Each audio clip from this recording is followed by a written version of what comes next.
All right, hey everybody. Been a little bit old time since we've done a live stream, a couple weeks or whatever. Thomas Aiken says the TSN turning point for our dinos. The future hangs in the balance, basically. Oleg concurs, I'm certain of it. We've been waiting, sitting on our hands to do some draft coverage, to talk about looming players that might be Raptors in the future. And basically the Raptors, they made a trade, the Acapurtle trade, that the sixth pick, which they're currently slotted for, could end up in the hands of the San Antonio Spurs, or it could end up in the hands of the Raptors, or it could convey through some craziness into somehow a second round pick in 2026, I believe. Yeah. So I'm joined by Josh, professional scout, dear friend, climbing aficionado, to talk about the lottery. We have the stream up here. We obviously, for copyright reasons, can't just show it. So I'll read out the background information. Okay, so for the 2024 NBA Draft Lottery, the pick odds for the Raptors, the chances that they get pick number 1, 9%. The chances that they get pick number 2, 9.2%, 9.4% for pick number 3, and 9.6% for pick number 4.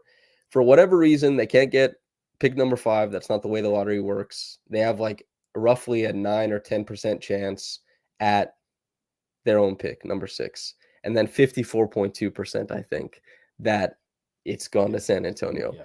Josh, before we get into the lottery stuff, you are team convey. Yes. So just to lean on the professional scout and also to echo a similar sentiment that Masai did at the press conference I was at shortly after Pascal got traded, some people don't think this draft is that good. So I'll just hand the mic to you and kind of give me your broad stroke thoughts on it. Yeah, I think with this draft, a lot of the guys that are kind of at the top end, top of the lottery, project to more like, I wouldn't say role players, but like maybe high level starters as opposed to like having like a star quality talent. Um, I guess there's probably just one guy that I project to reach at like maybe a possible all-star level in Alex Sarr.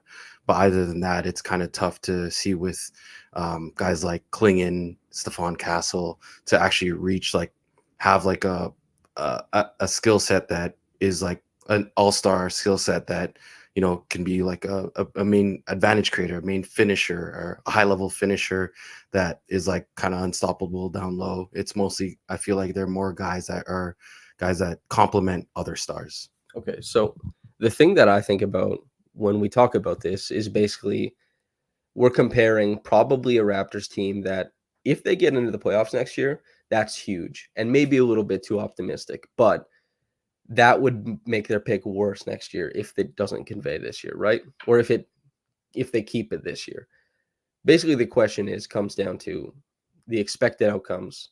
Why is the maybe 9 to 13th overall pick next year better than, let's say, 1 through 6, whatever it ends up being this year? And if the Raptors, if your team convey, would you feel like it's team convey if they jump into the top 2, the top 3? Is there a place they can get to this draft where you're like, okay, now we're actually in the money? I'm really glad it's keep.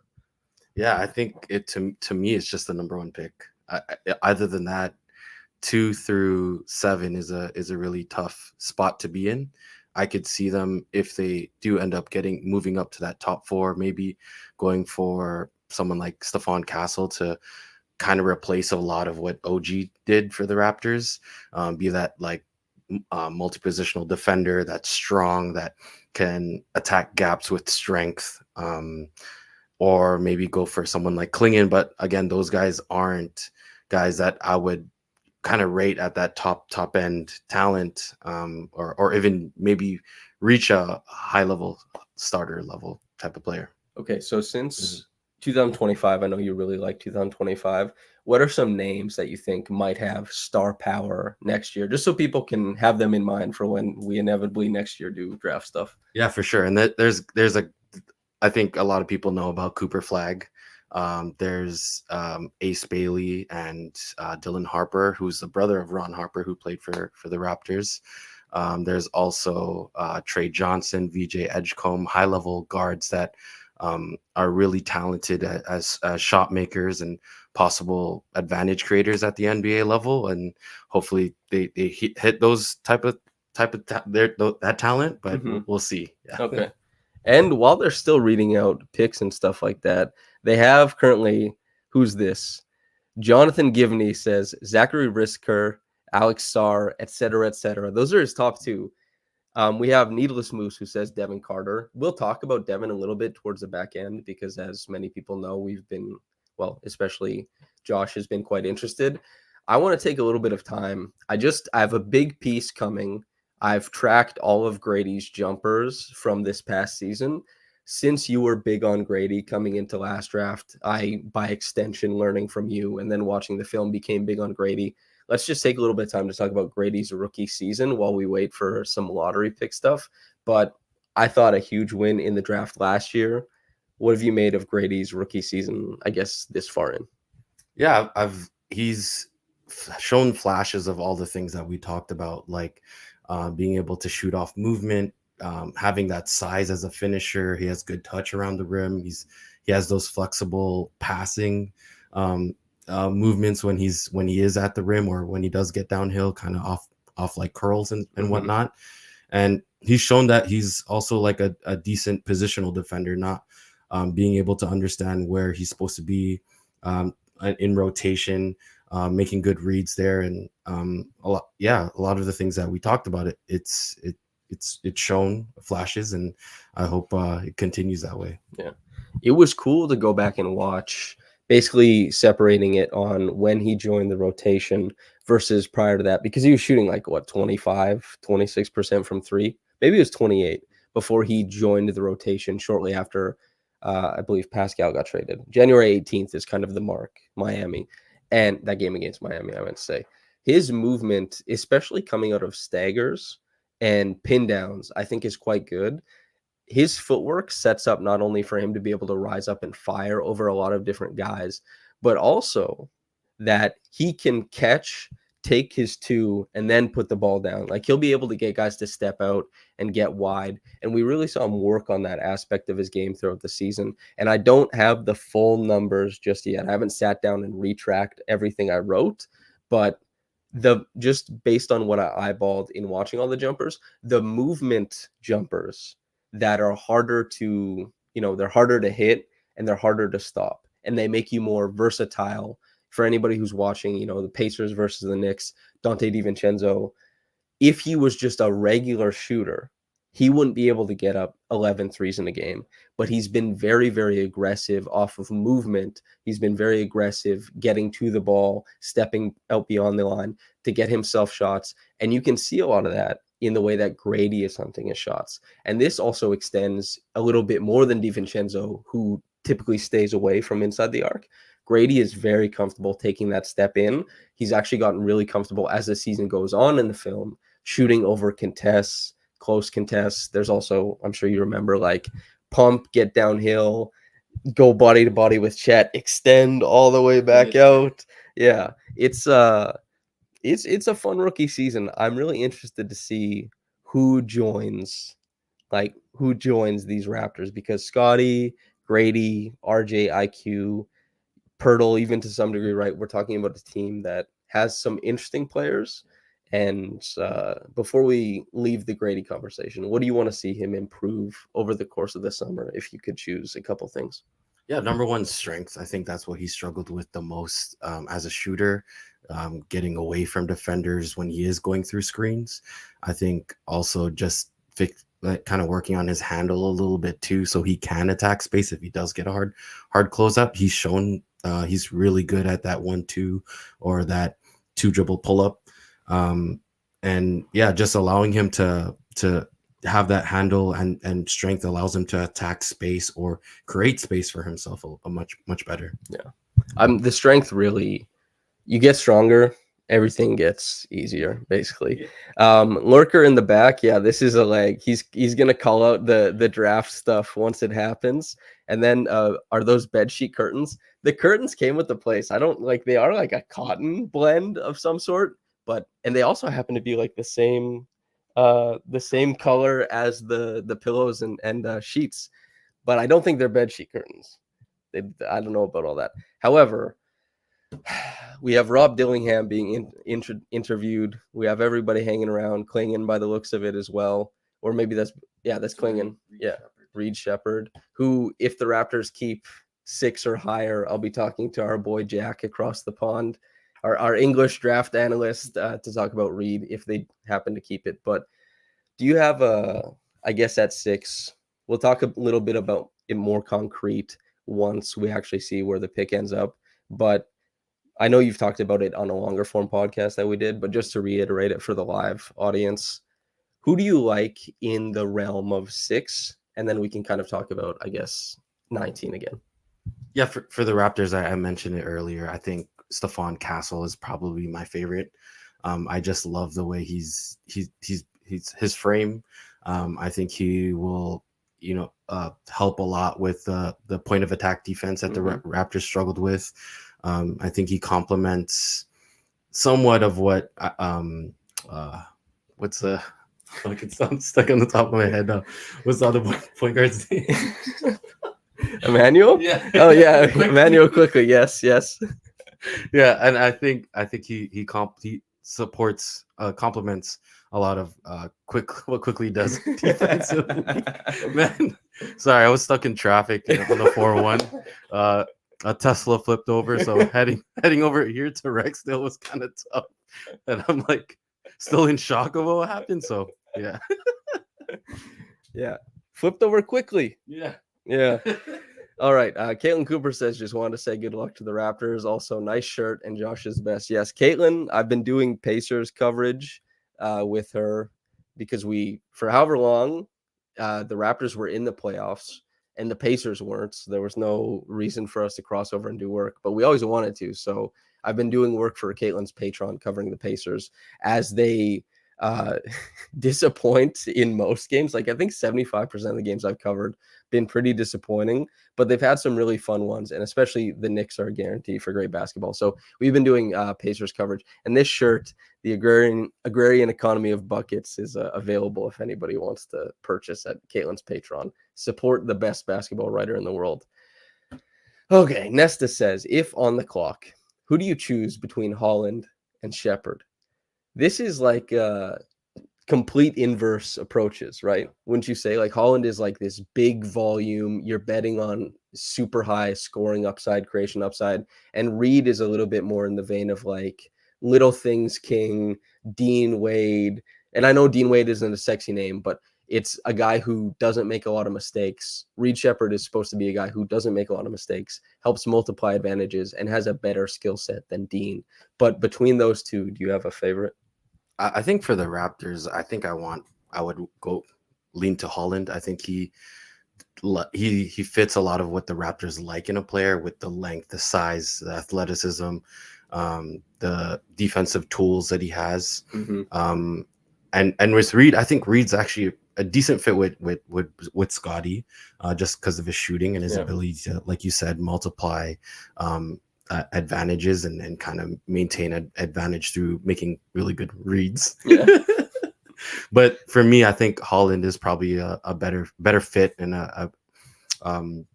someone who I think the Raptors would like better than Shepherd. So I know since we are just talking about it, I know my philosophy as a schlub who tunes into the draft at this time every year and isn't doing work around the clock, I think like choose the best player available, because there's so many players that don't work out the way you think or develop in different ways that it makes more sense to just like, if you think a guy's going to be good and you worry about fit, still like just trust that, because players who are good typically have a higher acumen at the NBA level to improve anyway at other things. So I'm just like, choose the best player. And when I'm thinking of that, okay, others with chance. Yeah. Okay. Just reading the live stream. But when I'm thinking about that, I think about not so much fit, but when you're thinking about the Raptors and team building, is there anybody who stands out to you besides Castle? But is there an archetype you think, if best player available fits in there, would be absolutely perfect for the Raptors? I think Klingon. Klingon's kind of does a lot of what Pirtle does, but I think he's a bit stronger. He's a bit bigger than Pirtle. Not not physically yet, but like Mhm. he has that frame Yeah, that he can fill big. out. He's a good passer from the perimeter. He could do a lot of like maybe what Marcus Gasol does.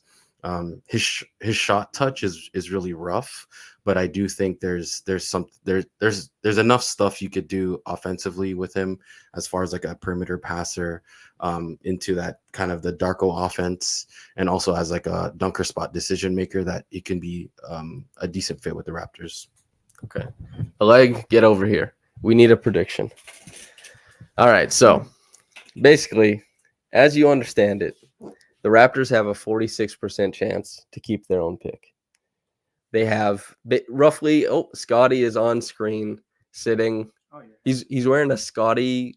Oh, a custom Carhartt jacket. That's pretty tough, actually. He looks good. He's got the dangle cross earrings.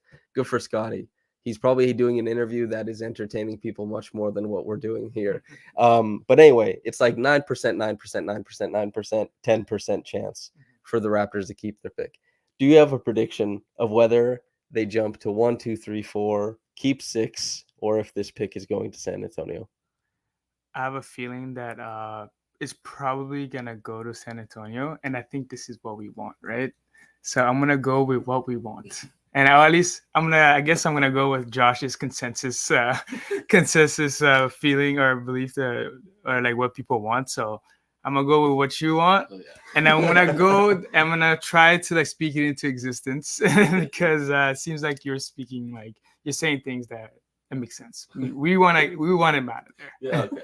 So basically, the farther we get from all the losses, the easier it is to stomach the idea that the Raptors don't keep this pick. When the Raptors were mired in like a 15-game losing streak, the idea of covering every game and losing this pick was horrible, like not good at all. However, the pain is gone.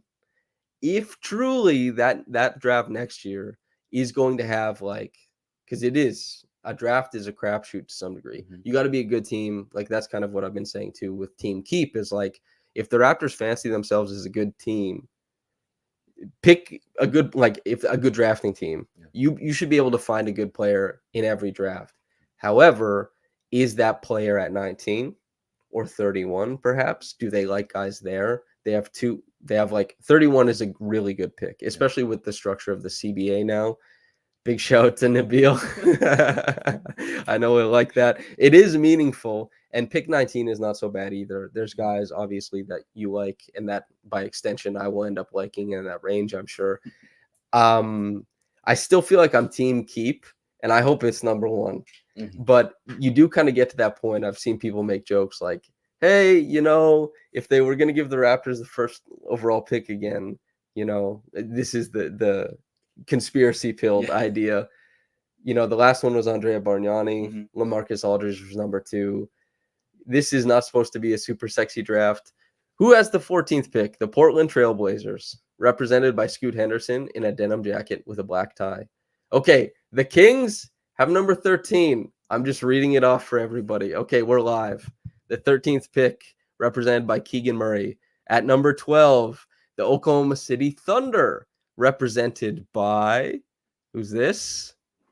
Now we're skipping to the Rockets, represented by Ime Udoka, and we're still chatting around. This is very riveting stuff. Okay, the Bulls. The 11th pick goes to the Bulls. All right. Number 10.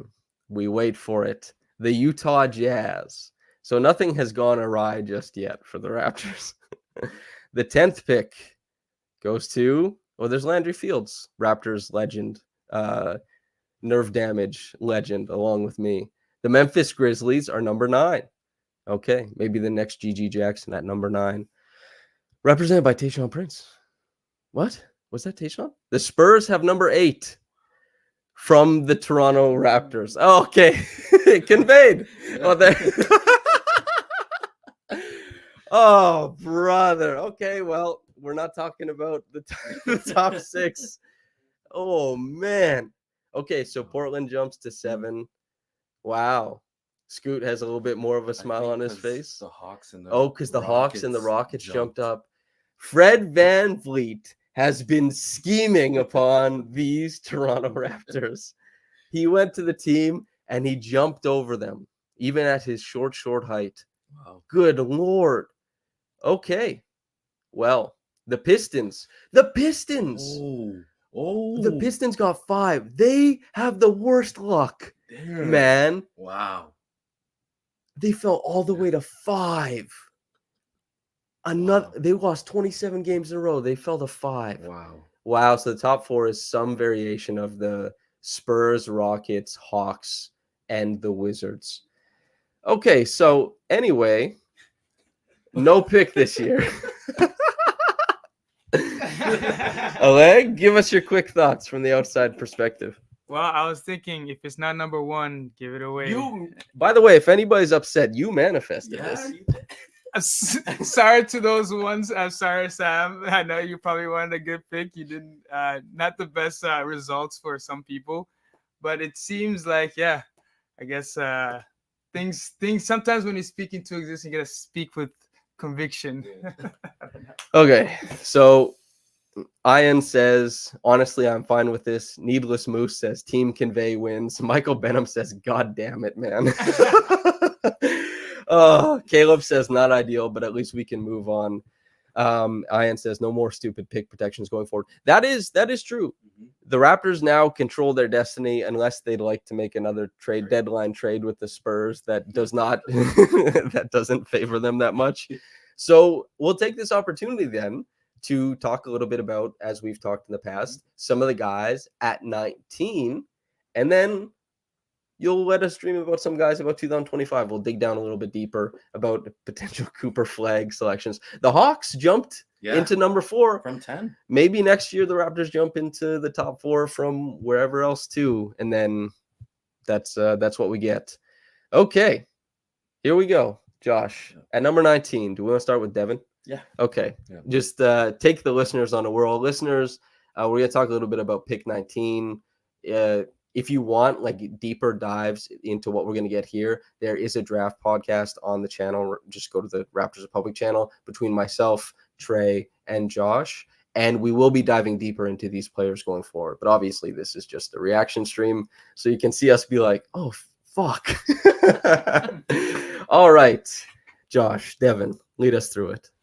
Yeah, Devin Carter's the son of what was his name? Anthony Carter. He played on the Raptors for like a cup of tea, I think. Yeah. He is like a 6'3", 6'4" athletic guard that can chase around screens, defend really at a high level because he has that quick burst that can attack space really quick. He can get around screens, something that the Raptors struggled with. He could be a point of attack defender, and he jumped from I think it was like a low 30% shooter to a 40% shooter on really high volume this year. And just as I mentioned, they've been doing studies on the best predictors of future shooting success from 3 at the NBA level. And the best indicator still that has the highest correlation isn't necessarily percentage. It isn't free throw percentage. It is volume. The more shots you get up, it speaks to the adaptability of your 3-point shot. It speaks to not being able, it basically says more than anything else that you might have a chance at being a high level shooter at the next level. Marcus Smart is a really good example of that. He's not a high level shooter, but there was so much stuff in his jumper, the mechanics, everything. The statistics basically all said like he'll never become passable, and he did become passable just because it was like volume. But anyway, Devin Carter. Yeah, and with Devin, he doesn't have the ideal mechanics, you'd say, but I do think he finds his set point real consistently, and that allows him to shoot from a lot of different places. And he shoots he's comfortable shooting away beyond the 3-point line at the college level. So I think his shooting could translate if he stays consistent with it, and gets stronger as well. That jump from the college level up to the NBA level is a big strength difference, big athleticism difference. So yeah, finding that for him would be ideal. So a question I have, of course, I hate Strike Freedom 5 says it's over. I love some of these, man. AK says, damn, it sucks we lost. Our team gonna suck another year. I will try and quell some of that anxiety though, AK. a rookie was not going to make the Raptors suck or not suck. I would have liked to cover like a high lottery rookie because that's super interesting. And I loved covering, even Grady was like the total back end of the lottery. And it was great to cover his rookie season. But, you know, there's what it is. Also, JD Hunt says it speaks to their coach allowing them to shoot is another indicator for players. You know, that is like kind of like, that's what scouts do more than, you know, somebody who just goes and watches film like myself. But if you're in the gym, if you're at these places, you talk to coaches, you talk to family members, you kind of get a better feel for what a player is like, their makeup, let's say. The thing I want to talk about kind of before we get out of here a little bit is there is the Jeremy Sohan, Tari Eason corollary. Mm-hmm. You talked about Castle being a guy who can replace, or into the future could hopefully replace, some of what OG was able to provide.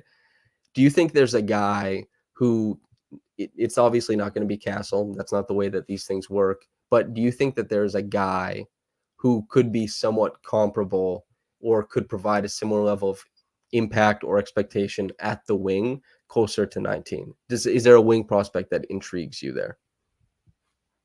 I don't think so.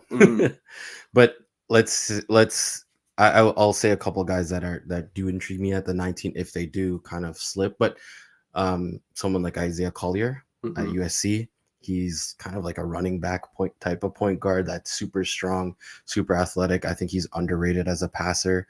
A lot of people that I've talked to are decently high on him and think he could be the maxi of this year's draft, kind of in the vein that like he was underrated coming out of college, and a lot of the things that he excels at could excel at the NBA level with his strength creation.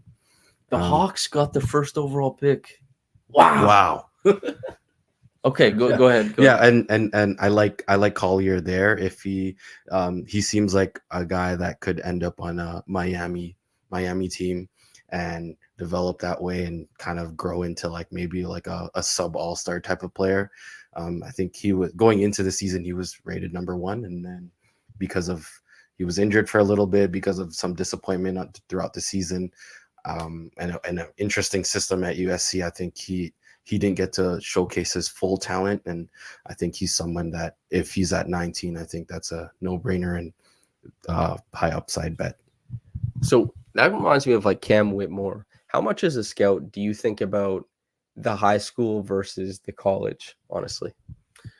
That's a good question, because I think at the high school level, with the strength and athleticism that some guys already develop at that age, they can overpower guys that are like 5'10", 6'3". Sometimes you have like 6'5" bigs that you play up against, and you can just beat up on just because you're just way more stronger, more athletic. You can get out in transition easier. At the college level, it's kind of when you realize, hey, like I have to figure out what are the things I do well.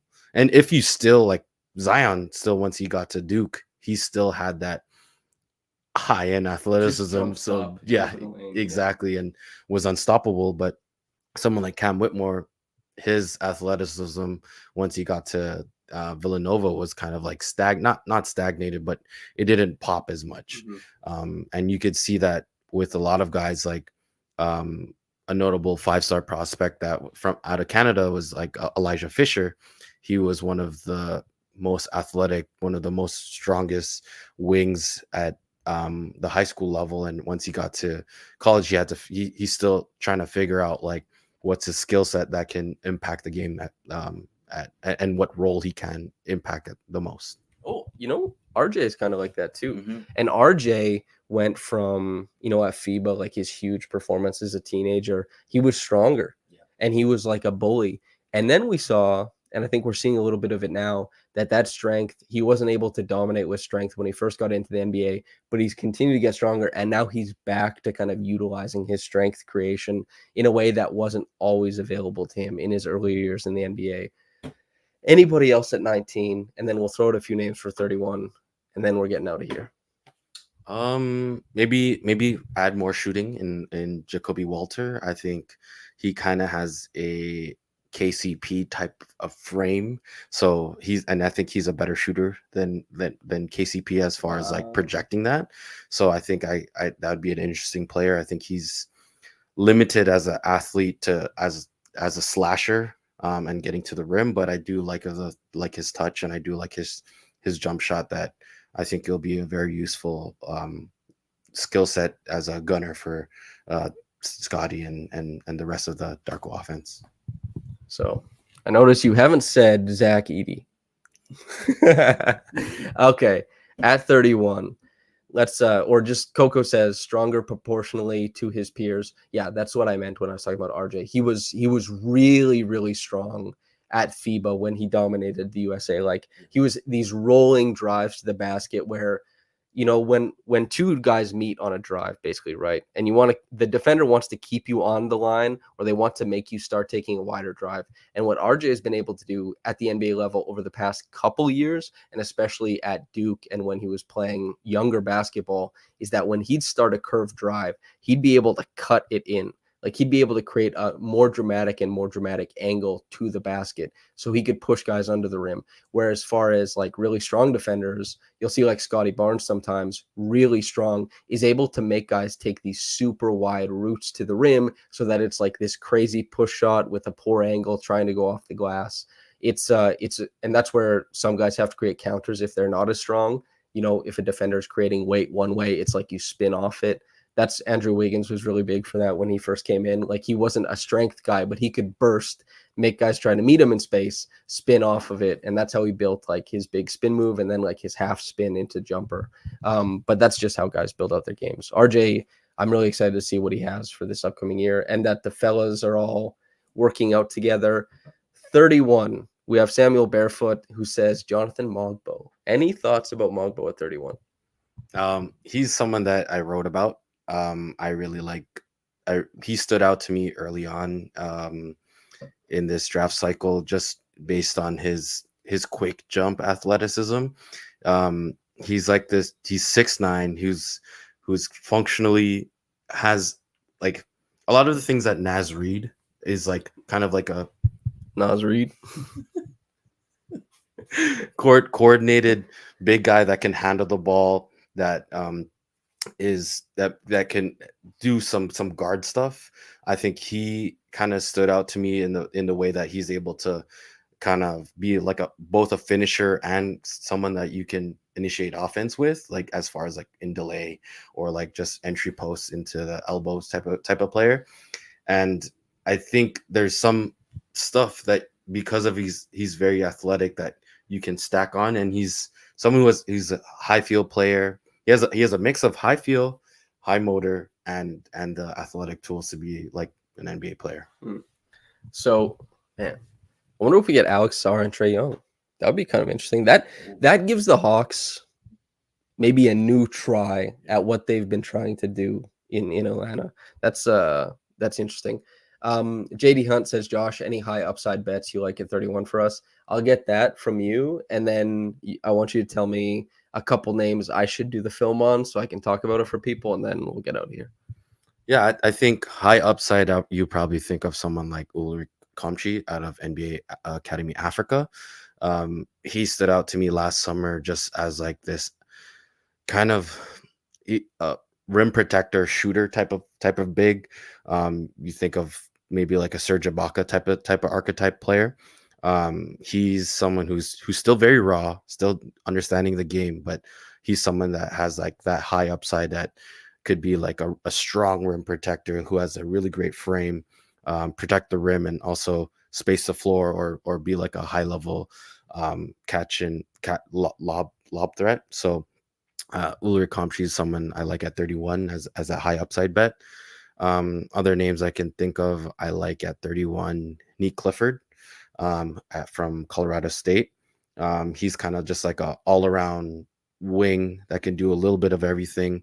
And he's someone who has a type of athleticism that can chase around guards.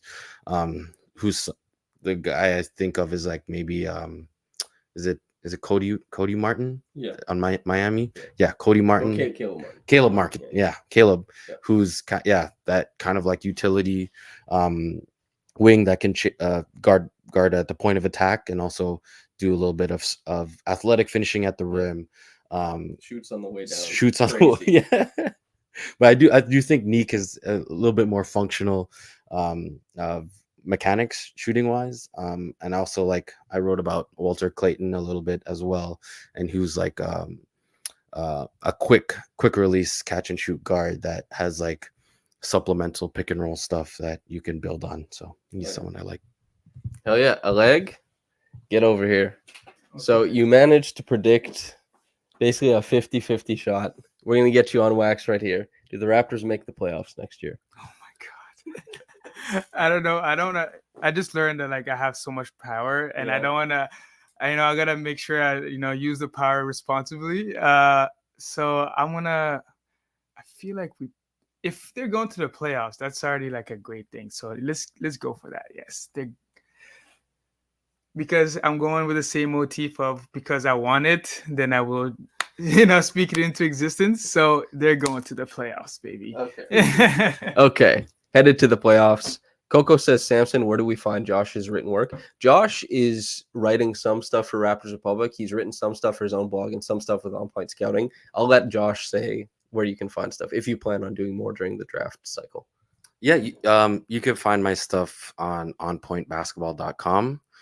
You can also find on the specifically the scouting side. So a lot of that is high school Canadian stuff. So that's pretty cool for people that like to look at the Canada basketball side of things.